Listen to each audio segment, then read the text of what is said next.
My blissful gorgeous selves, soon the news broke out that the Pandavas are not dead in a big arson. They emerged out in an outstanding heroic way, winning the hands of Princess Draupadi in Punjab. Soon Krishna and Balram ran down and congratulated them. Mother Kunti wept in joy. Prince Yudhishthir, Bhimsen, Arjun, Nakul and Sahadev saw Sri Krishna's beautiful face with unwinking eyes. Arjun embraced him and felt as if he found today his long lost wealth. He took them to Hastinapur capital, the land of their ancestral heritage. But blind King Dhritarashtra gave them only 5 villages. One of them was Khandaprastha, surrounded by thick and wild forest. It was burned down, leveled, and a new capital arose. They named it as Indraprastha because it was owned by Indra while it was a forest. It is now called Delhi, my dear friends. It is still the capital of India, even 5,000 years have gone by. So huge, White House shone brilliantly, a majestic township and an empire arose from the dust under Krishna's supervision. King Yudhishthira was coronated. Very fast, it became the supremely powerful empire of the world. Krishna stayed there one whole year. Krishna was too busy all along. Now he took Arjun on his chariot and went for a long drive in the parallel forest along the bank of Yamuna river. They also visited those villagers who were complaining the troubles of beast attacks. They shot down all beasts and villagers were now fearless.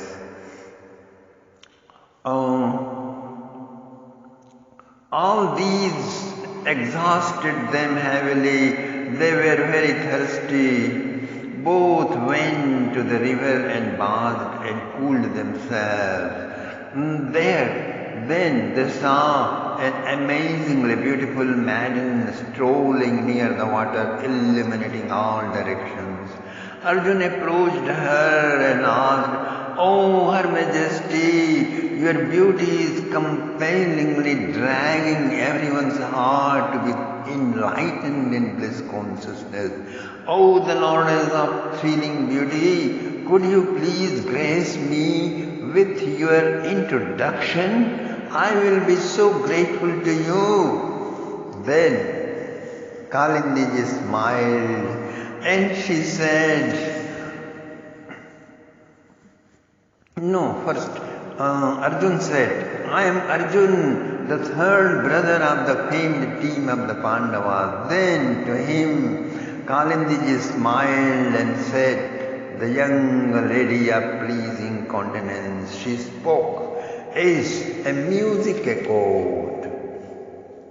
Kalinditi samakhyata, Kalinditi samakhyata, Vasami yamunantete, Nirmite bhavani pitraya, Vadachyuta darshanam, Aham devasamiddhar dvaitapati vichyate, Vishnum varinyam varadam tapah paramayasthita, Nanyam padim vrane viratam vrite sriniketanam, Tushyatam me sa bhagavan mukundo nautha sansraya.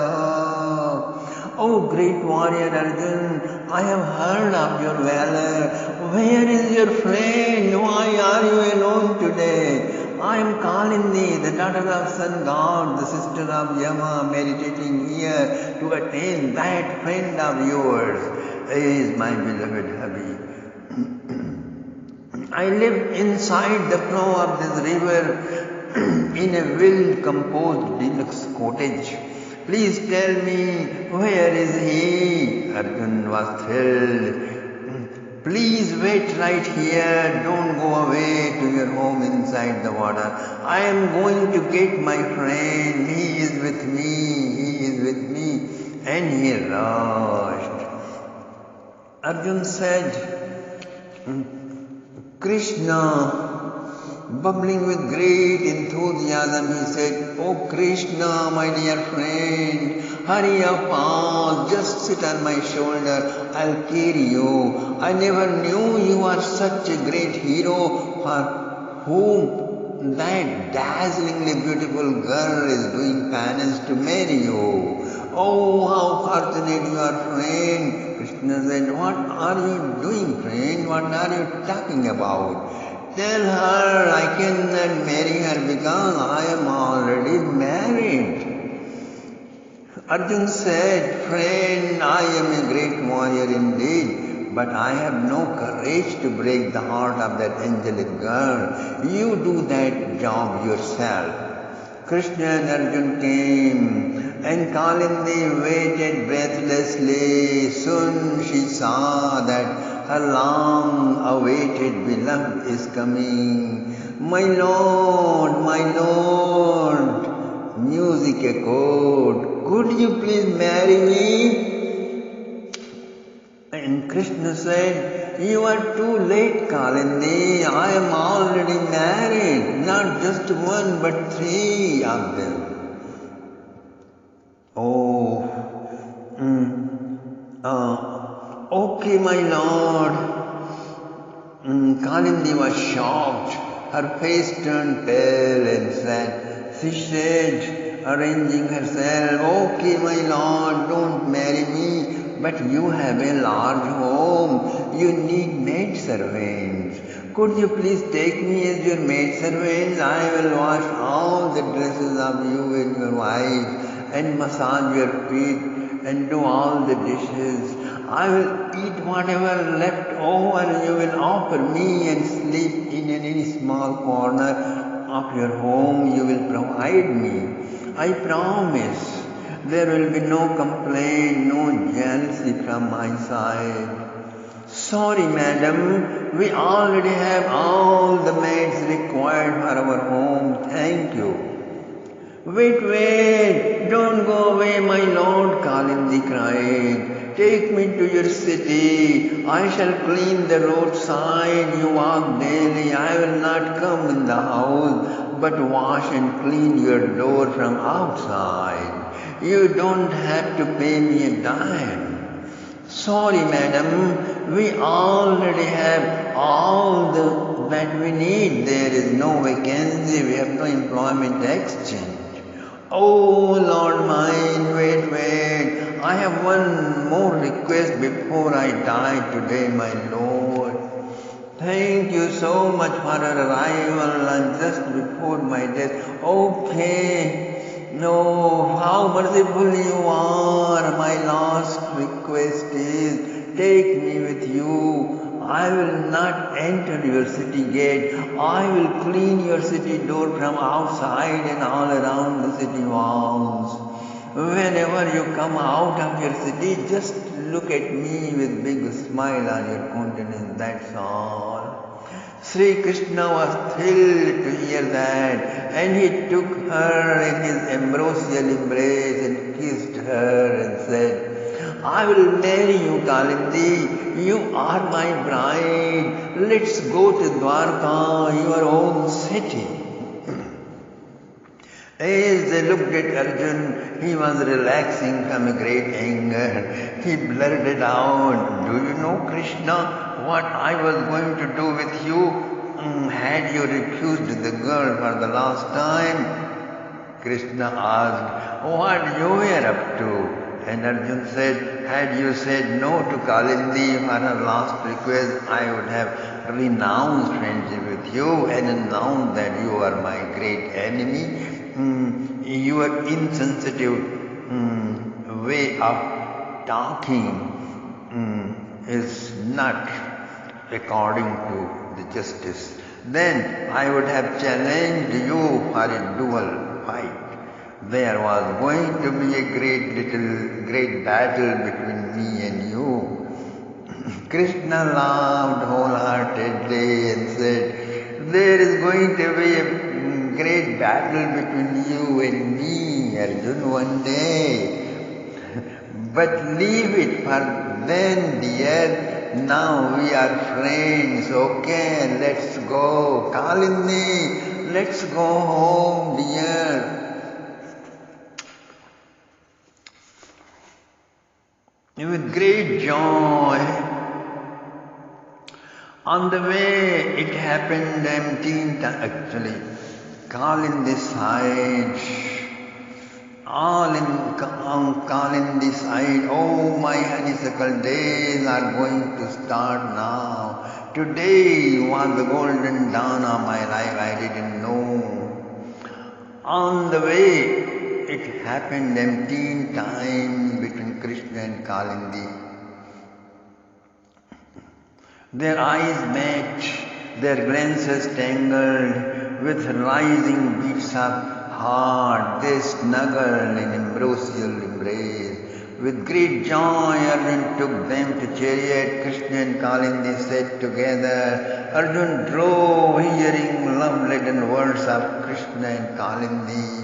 As the chariot entered the capital, Bhimsen came to welcome. He saw the pair. Oh Krishna, such flower-soft maidens go on doing severe penance just to marry you, and you keep on wandering here and there. Come, get wedded up. Everyone laughed. Mother Kunti blessed her. King Yudhishthira said, keep her, O Krishna, honored and loved abundantly, okay? And people came from far and wide to see how the daughter of sun god looks like. They saw and heard her voice and returned, praising the pair abundantly.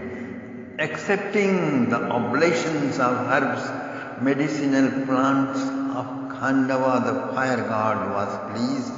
He gave Arjuna a gift of Gandiva bow, 4 white horses with a chariot, a pair of inexhaustible quiver, and impenetrable armor. Maya's life was in danger, trapped in large conflagration, where he was going to be barbecued. Arjun rescued him. He was pleased. He built such a magnificent palace, an assembly hall where fascinating optic illusion seized the sight of the beholders. It was in here where poor Duryodhana got obsessed with illusion, damned to utter folly, which caused the most dreaded battle, the Mahabharata war. After all these mighty tasks, means great works completed, they urged to see the most awaited wedding of Krishna and Kalindi. But the wedding has to be performed in Dwarka, where the parents are. So all VIPs of the state flew to Dwarka. A gorgeous chariot was decorated where Krishna and Kalindi sat. Great archers of Yadu and Kuru dynasties marched, protecting them. As soon as the team arrived, Dwarka, sage Gargacharya declared the wedding day. Soon the canopies were stretched. Among the songs and music with Vedic chants, and couples circumambulated the sacred fire. And lo, sage Gargacharya pronounced them bride and groom, husband and wife. Bravo! Great sound of rejoice echoed around with music and song. Atho payve kalindim, supunya pricha urjite. Vitanvan Paramanandam Swanam Paramamangalam. As Kalindi met Revati ji, she blurted aloud, wow, you are far senior to me. I come from Emperor Ikshvaku's dynasty that about 24 million years ago.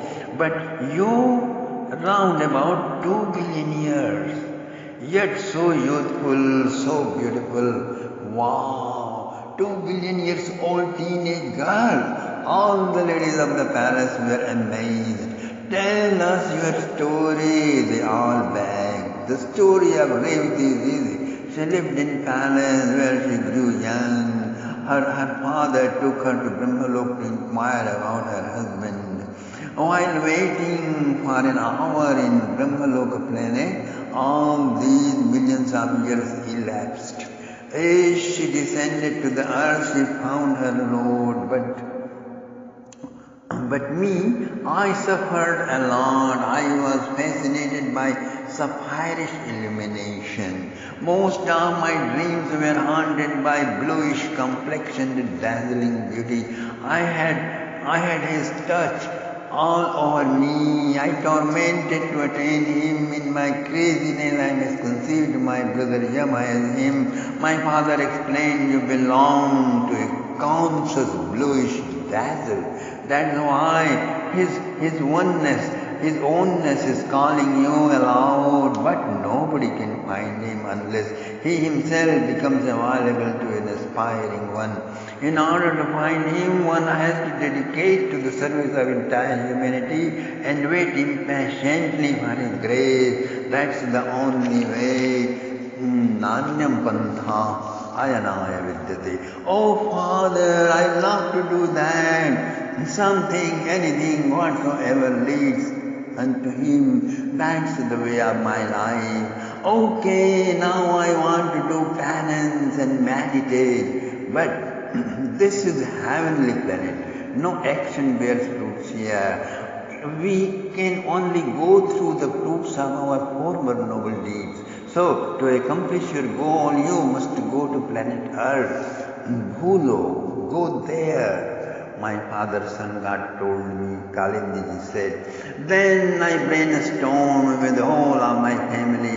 Next day, I landed on the Himalayan peak in liquid form. Since then, the hill became famous as Kalindagiri mountain. My river form became long as 4 billion years.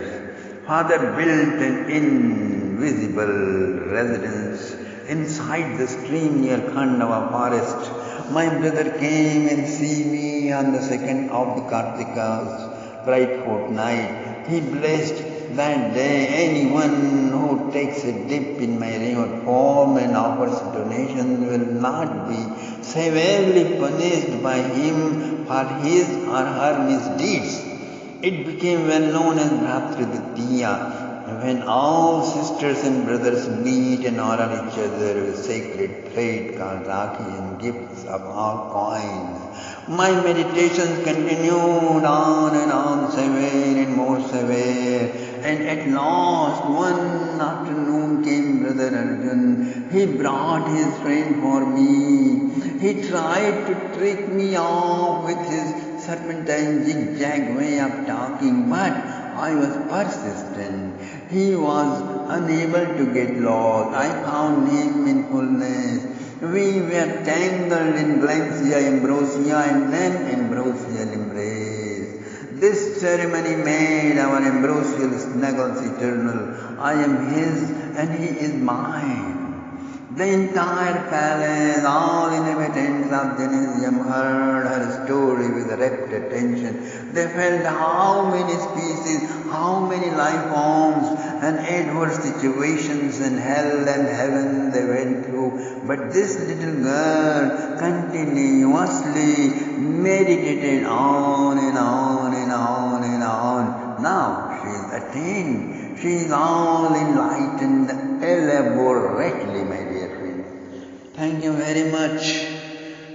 Om Namo Bhagavate Vasudevaya.